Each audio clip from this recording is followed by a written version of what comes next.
Video में हम जानेंगे कि विष्णु धाम बद्रीनाथ धाम कैसे पहुंचा जा सकता है और सुबह और शाम की आरती में शामिल होंगे। साथ में हम सुनेंगे कि बद्रीनाथ धाम बनने की पौराणिक कथा क्या है और वह कौन सा समय होता है जिसमें विष्णु भगवान जी के बड़े आराम से अच्छे से दर्शन किए जा सकते हैं। मंदिर के नीचे ही बने हुए हैं तप्त कुंड, जहाँ पर महिला और पुरुषों के लिए गर्म पानी के स्रोत के कुंड बनाए गए हुए हैं। और सुबह 4:30 बजे बहुत ही ठंडे मौसम में -3 डिग्री में हम जाएंगे भगवान जी के दर्शन करने के लिए और मंदिर परिसर के अंदर जितने भी देवी देवता है उनके दर्शन करेंगे। तो बने रहिए मेरे साथ में और चलते हैं बाबा बद्रीनाथ जी के दर्शन करने के लिए।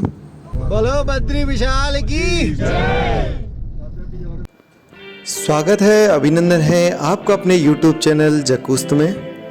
तो अभी तक हम लोगों ने उत्तराखंड के 3 धाम के दर्शन को पूर्ण किया है, जिसमें जमुनोत्री, गंगोत्री और केदारनाथ बाबा के दर्शन किए हैं। और अब हम लोग जा रहे हैं विष्णु धाम, मतलब कि बाबा बद्रीनाथ धाम।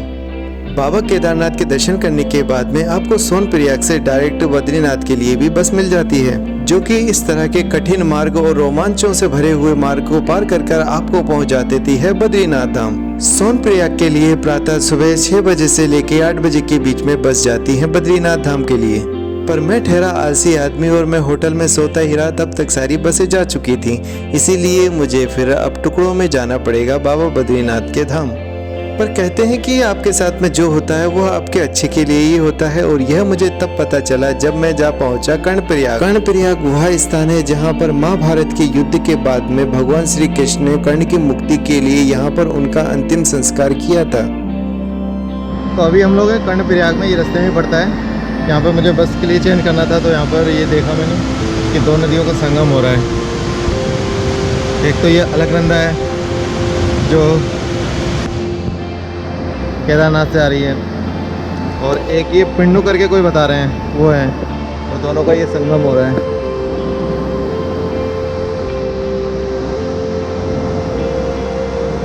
इसी स्थान पर भगवान श्री कृष्ण के द्वारा दानवीर कर्ण को मुक्ति मिली थी, इसीलिए इसका नाम कर्ण, और प्रयाग का मतलब होता है जहाँ पर 2 नदियों का संगम होता है, उस जगह को प्रयाग बोलते हैं। इसीलिए इसका पूरा नाम हो गया था कर्णप्रयाग। 2 नदियों का संगम और घाट का दर्शन करने के बाद में मुझे कर्णप्रयाग से छोटी मैजिक मिल गई थी, जो मुझे सीधा ले जाएगी जोशीमठ। अगर मैं रास्ते की बात करूं तो यह बहुत ही सुंदर रास्ता होता है, रोमांच से भरा हुआ रास्ता होता है। यहाँ पर कई ऐसी दर्शनीय चीजें देखने को आपको रास्ते में मिल जाती हैं। कुछ साल पहले यह थोड़ा सा मुश्किल हुआ करता था, पर अब पूरे बद्रीनाथ धाम तक बस जाती हैं, तो आप बस के द्वारा वहां जा सकते हैं। रोड बिल्कुल क्लियर है, आपको बिल्कुल भी परेशानी नहीं होती है। और सबसे अच्छी बात है कि बाबा बद्रीनाथ के दर्शन करने के लिए आपको बिल्कुल भी चलना नहीं पड़ता है। बिल्कुल पास ही में बना हुआ होता है बस स्टैंड, जहां से आप पैदल जाकर बाबा बद्रीनाथ के दर्शन कर सकते हैं। अगर आप हरिद्वार और ऋषिकेश से यात्रा को प्रारंभ कर रहे हैं और सीधे आप बाबा बद्रीनाथ के धाम आना चाहते हैं, तो हरिद्वार और ऋषिकेश से आपको डायरेक्ट बसेस मिल जाती हैं, जो कि आपको बद्रीनाथ धाम तक पहुंचा देती हैं। और यह सबसे सस्ता और सुगम रास्ता होता है बाबा बद्रीनाथ तक पहुंचने का।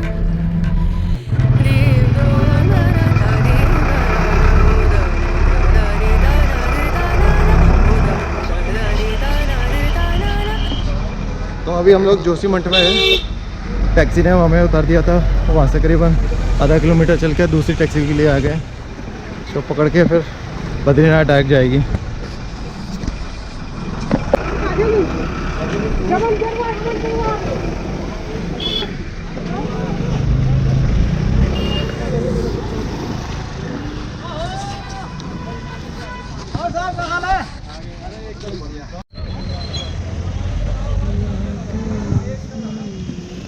और यहाँ से बद्रीनाथ है करीबन 43 किलोमीटर।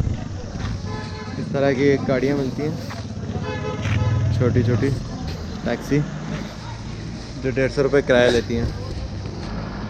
तो अभी इन्हीं से हम लोग जाएंगे।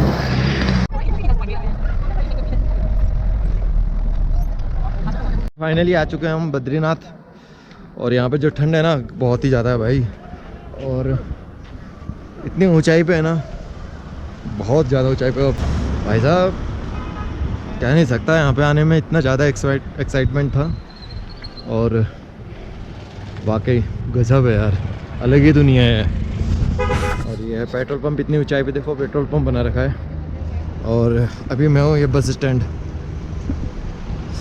ठीक है।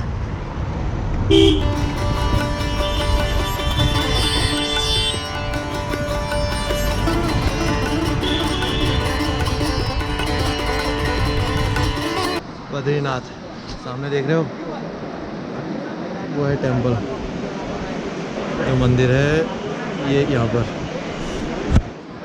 और ये नदी बह रही है। बद्रीनाथ मंदिर के बिल्कुल नीचे बना हुआ है तप्त कुंड। यहाँ पर ठंडे और गर्म पानी का स्रोत है। तो इधर ताप जिसमें गर्म पानी निकलता है नहाने के लिए, तो देखता हूँ नहाता हूँ या फिर हाथ मुँह धो लेता हूँ। यहाँ पर गर्म पानी के स्रोत हैं जिसमें महिला और पुरुषों के लिए अलग से कुंड बनाए गए हैं, जिसमें स्नान किया जाता है और फिर भगवान के दर्शन के लिए जाया जाता है। पास ही में कुछ दुकानें भी लगी हुई हैं, यहाँ से प्रसाद लेकर आप मंदिर में दर्शन के लिए जा सकते हैं। तो आइए अब लोग हम दर्शन कर लेते हैं उस कुंड का, जहाँ पे गर्म पानी का स्रोत है और गर्म पानी यहाँ से निकलता ही रहता है। ये बहुत ज़्यादा पानी गर्म होता है, ये इतना गर्म होता है कि डायरेक्टली आप इसमें नहा भी नहीं सकते हैं। मैंने जब स्नान किया था तब इसी पानी में मैंने ठंडा पानी मिलाकर तब स्नान कर पाया था। यहाँ पर कपड़े धोना और साबुन का प्रयोग करना पूर्ण तरीका से वर्जित है, तो इन बातों का थोड़ा सा विशेष ध्यान रखें। और अब हमने स्नान करने के बाद में मैं आ गया था मंदिर के गेट की ओर। भैया ने प्रसाद दे दिया है और 6 मुखी रुद्राक्ष डाला है ना। हाँ भैया, ये भी 6 मुखी है, देखिए। अच्छा, ये भी 6 मुखी है। 3 4 5 6। ये कितना मुखी है? ये भी भैया ये भी दोनों 6 मुखी है। अच्छा, और इसमें से रुद्राक्ष निकाल रहे हैं। हाँ जी भैया, 20 रुपये का एक निकाल है, कोई से भी आपकी किस्मत है, कुछ भी निकल सकता है। अच्छा, 2 3 4 5।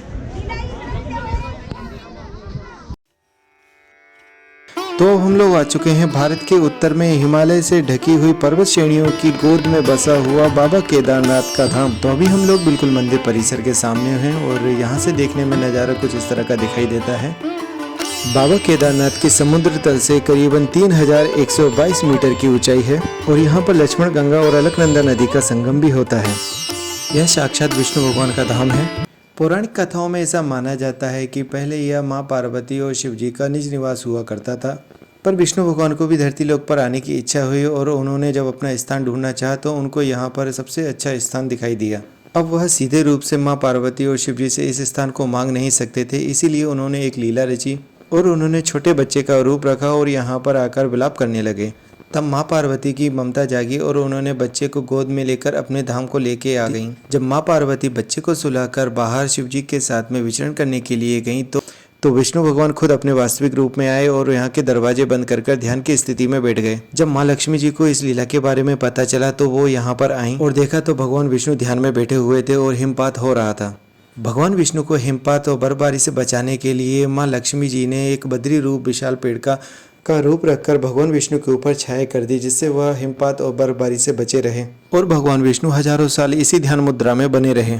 जब भगवान विष्णु का ध्यान पूर्ण हुआ तब माँ लक्ष्मी जी का यह समर्पण देखकर भगवान विष्णु बहुत ज़्यादा प्रसन्न हुए और यही वजह थी कि भगवान विष्णु ने इस जगह का नाम बद्रीनाथ रखा, क्योंकि बद्री एक पेड़ का नाम था और माँ लक्ष्मी जी ने पेड़ का स्वरूप लिया था, इसलिए बद्री और नाथ का मतलब होता है पति, मतलब कि लक्ष्मी के पति। यह स्थान का नाम रखा गया था। तो बाबा बद्रीनाथ की संपूर्ण कथा यही थी। तो आइए अब लोग हम मिलकर अंदर दर्शन करते हैं। मंदिर परिसर के अंदर माँ लक्ष्मी जी के 2 मंदिर स्थापित हैं। YouTube पर पहली बार आप इस मंदिर के दर्शन करेंगे, क्योंकि मंदिर के अंदर कैमरा ले जाना बिल्कुल भी अलाउड नहीं था। फिर भी जितनी हो सकी मैंने कोशिश की है कि अंदर के परिसर को आपको दिखा सकूं। मंदिर परिसर के बिल्कुल मध्य में भगवान विष्णु की गर्भ गुफा है और उसके आसपास में चारों तरफ और भी देवी देवता के मंदिर हैं, जिसमें मुख्यतः लक्ष्मी जी के मंदिर हैं और हनुमान जी महाराज के भी मंदिर बने हुए हैं। तो गर्भ गुफा की अगर आप परिक्रमा देंगे तो इन्हीं सभी मंदिरों को आपको दर्शन करने को भी मिलेंगे। तो बाबा केदारनाथ की गर्भ गुफा के चारों तरफ परिक्रमा देते हुए मैं इन सभी मंदिरों के बड़े प्रेम भाव से दर्शन करते हुए परिक्रमा को पूर्ण कर रहा था। तो इन सभी देवी देवताओं के दर्शन करने के बाद में बाबा केदारनाथ के भी बहुत अच्छे से दर्शन हो गए थे। मंदिर के बाहर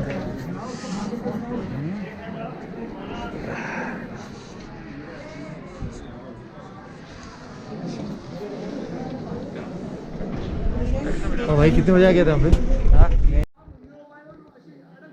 केदारनाथ धाम में कई सारी धर्मशालाएं और होटल्स के रूम मिल जाएंगे। धर्मशालाओं की मैं बात करूं तो 500 से लेकर 1000 रुपये तक यहां पर धर्मशाला रूम मिल जाते हैं। डोरमेट्री की भी यहां पर सुविधा रहती है, तो 300 रुपये में मैंने अपने लिए डोरमेट्री ले ली थी। कुछ धर्मशालाओं के यहां पर नाम दिए गए हैं। वैसे तो यहाँ पर बैंक, डाकघर और अस्पताल की सुविधा उपलब्ध रहती है, पर जब भी आप यहाँ पर आएँ तो हो सके तो आप अपने साथ में कैश लेकर आएँ, क्योंकि यहाँ पर कभी कभार बैंक ATM काम नहीं करते और यह समस्या मुझे आ गई थी। Good morning. तो भाई सुबह के हो रहे हैं 3:51, मतलब कि 4 बजने वाले हैं। और यहाँ पर आरती का मुझे बताया कि 4 या 4:30 बजे स्टार्ट हो जाती है, किसी ने 5 बजे बोला है। तो मैं आ गया हूँ बद्री विशाल मंदिर शाम की, मतलब सुबह की आरती में शामिल होने के लिए। और भाई टेम्परेचर जो है ना वो हो रहा है -3, तो बहुत ज़्यादा ठंड है। और अभी तो मंदिर के पट बंद हुए हैं, यहाँ से नहीं दिख रहा होगा, तो चलते हैं और देखते हैं कैसे क्या आरती होती है यहाँ पे।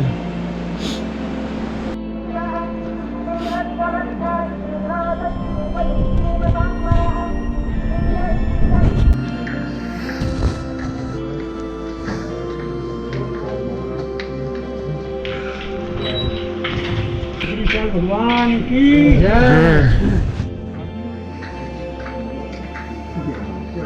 तो सुबह के बज गए हैं 5:30 और अंदर जाकर भगवान जी के दर्शन कर लिए हैं, नारायण जी के। और उनका अभिषेक वगैरह जो होता है वो तो देखने को नहीं मिलता है, वो तो अंदर ही अंदर हो जाता है। अभिषेक होने के बाद में, उसके बाद में श्रृंगार होने के बाद में फिर दर्शन के लिए खोले जाते हैं पट। तो इसमें जो प्रोसेस हुआ था वो क्या था कि इसमें चांदी के कलश, तांबे के कलश और शायद एक और कलश था, ये तीनों का जल भर के लाया गया, फिर उनसे अभिषेक किया गया होगा, क्योंकि बाहर से जब जा रहे थे तो परिक्रमा दे रहे थे उन कलशों से। तो और भीड़ ज़्यादा होती नहीं है सुबह, क्योंकि टेम्परेचर -3 या 4 के लगभग चल रहा है, इसलिए बहुत कम लोग यहाँ पे आ पाते हैं। और जो आते हैं उनको दर्शन करने को मिल जाते हैं अच्छे से, क्योंकि इस टाइम पे ना बिल्कुल भी भीड़ नहीं होती है। पौराणिक कथाओं में ऐसा भी माना जाता है कि तीनों युग, आदि युग, त्रेता युग, द्वापर युग में भगवान साक्षात यहाँ पर विराजित रहा करते थे और हर युग में इस मंदिर का निर्माण हुआ था। जैसे आदि युग में नर और नारायण ने करवाया था, त्रेता युग में भगवान राम ने इसका निर्माण करवाया था, द्वापर युग में वेद व्यास ने इसका निर्माण करवाया था और अभी कलयुग चल रहा है, मतलब 8वीं शताब्दी में शंकराचार्य ने इस मंदिर का पुनः निर्माण करवाया था। कलयुग में बौद्ध धर्म की स्थापना के बाद में चीन ने आक्रमण किया और मंदिर को तहस नहस कर दिया तथा मूर्ति को नारद कुंड में डाल दिया था। 8वीं शताब्दी में शंकराचार्य ने उस मूर्ति को बाहर निकाला और यहाँ पर पुनः वापस से स्थापित किया। तभी से भगवान विष्णु की मूर्ति यहाँ पर विराजित है। भगवान विष्णु का श्रृंगार होते समय आप जो ये प्रार्थना और मंत्रों के उच्चारण सुन रहे हैं, इनकी जो ध्वनि है वो बहुत ही अद्भुत थी। ये माहौल को बहुत ही ज़्यादा आनंदमय बना रही थी। प्रार्थना में किए गए मंत्रों का उच्चारण और यहाँ पर लगे हुए बड़े से घंटे की ध्वनि कई किलोमीटर तक सुनाई देती है। केदारनाथ बद्रीनाथ का बस स्टैंड, यहाँ से आपको हरिद्वार, ऋषिकेश यहाँ तक के लिए बसें मिल जाएंगी। और उनका जो किराया है, ऋषिकेश का है 500 रुपये और हरिद्वार का है 550 रुपये। सुबह देखने में ना व्यू है ना अल्टीमेट है, देखो भाई साहब।